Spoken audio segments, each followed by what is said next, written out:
My own brothers died tragically as well, truth be told.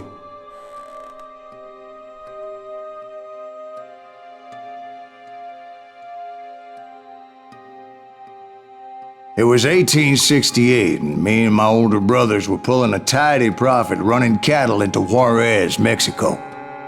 One night after my brothers retired for the evening, I found a little poker game in a cantina with a couple of cowboys. And I just couldn't lose. I even won an old Spanish coin that had to be 100 years old.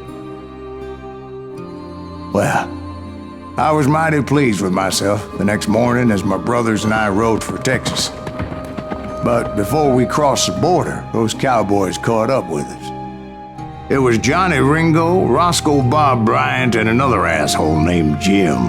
They wanted their money back and everything else we had, including our lives, as those boys didn't want us coming for them later. Bob put that old Spanish coin in my mouth and said, "I won't have it said that I left you with nothing, boy." Well, those horses bolted, and there we hung as those bastards rode away. The branch finally snapped under the weight of the three of us, but being my older brothers were bigger and heavier, they were already dead. And right then I swore to myself that I would avenge them. Ringo you know about. But Bob eluded me, until I heard he was riding with the Wild Bunch.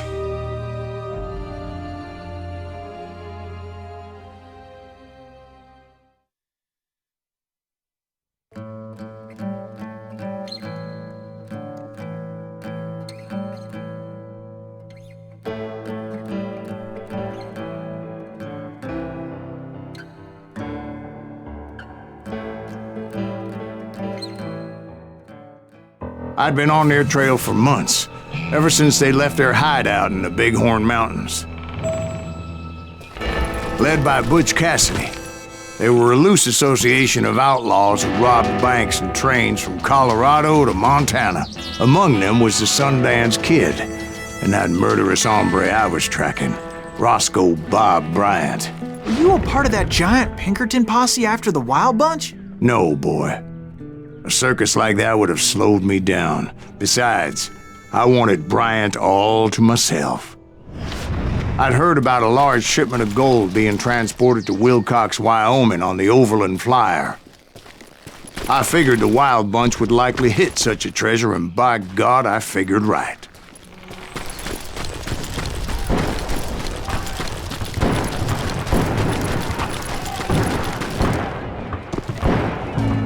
They blew the bridge with the intention of forcing the train to stop.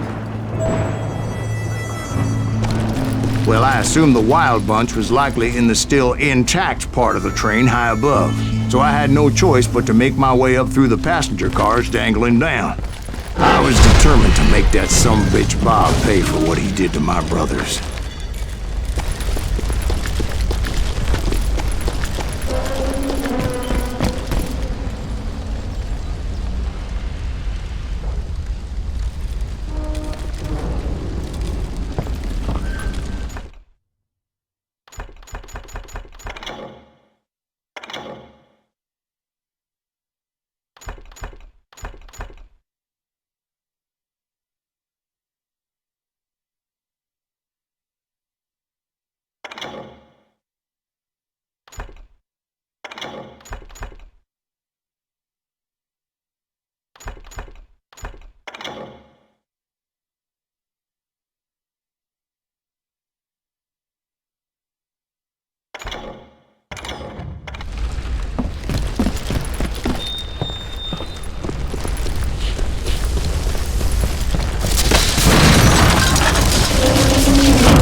Ears are still ringing from blowing up that ridge.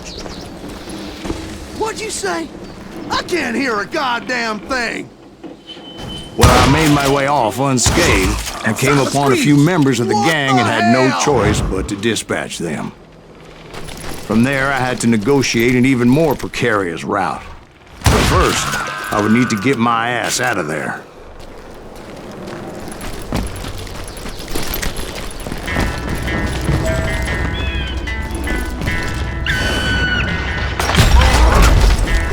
I jumped from the frying pan into the fire as the train was clearly fixing to fall.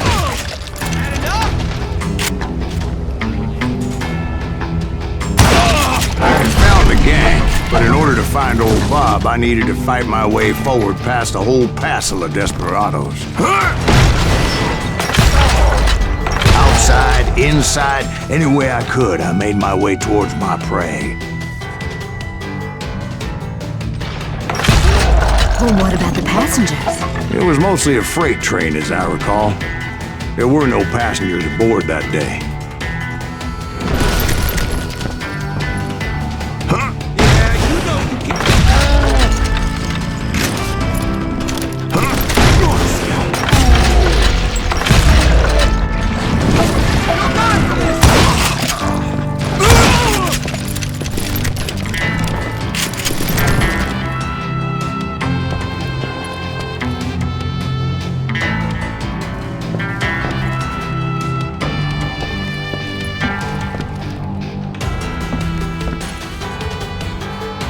As I mentioned before, I am not fond of heights, but I was too busy dodging bullets to worry about falling to my death.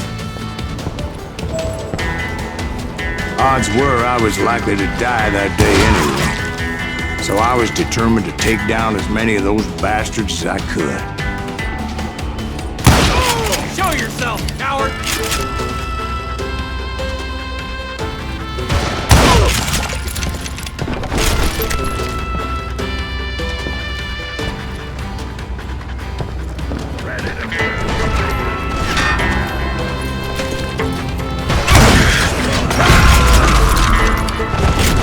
It was like shooting ducks in a shooting gallery. The only difference is these damn ducks shot back.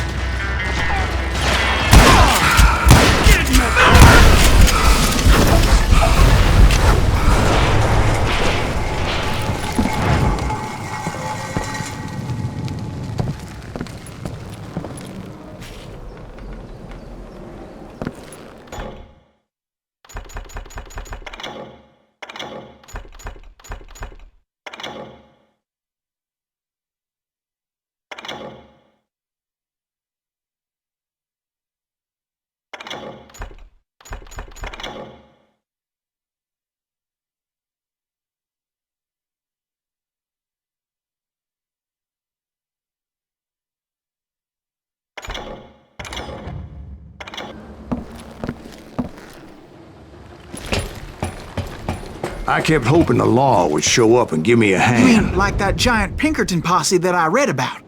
Did they come riding in, guns a-blazing to help?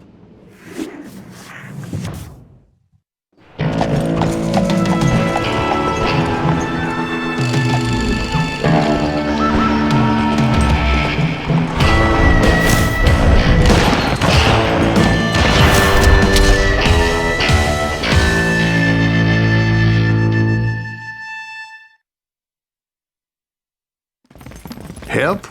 From the Pinkertons? No, son. I had to fight the wild bunch all by my lonesome, as usual. Who the hell is that? He's out of his mind! You see him? Take cover! Retreat! Retreat! He's killing everybody! Don't kill us all!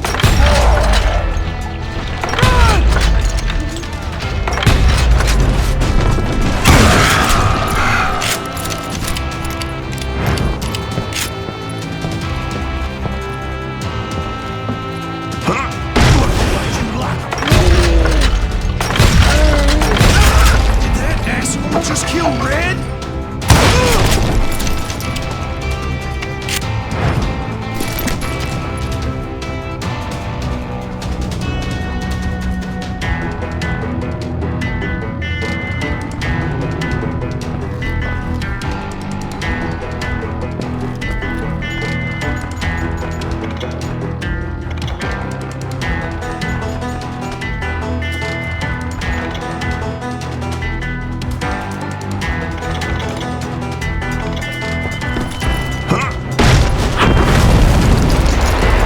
guess is those dime novels didn't portray this as it happened, did they?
Once I silenced all those guns, I went searching for my nemesis, determined to finally have my justice. But the only survivor who welcomed me was George Flat-Nosed Curry. Who was he?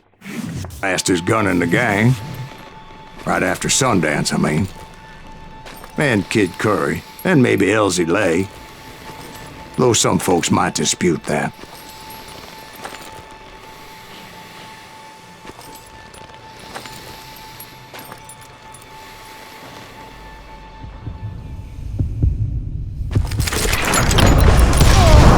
On that very same day, Butch Cassidy and the Sundance Kid decided to leave the Wild Bunch behind and decamped for South America.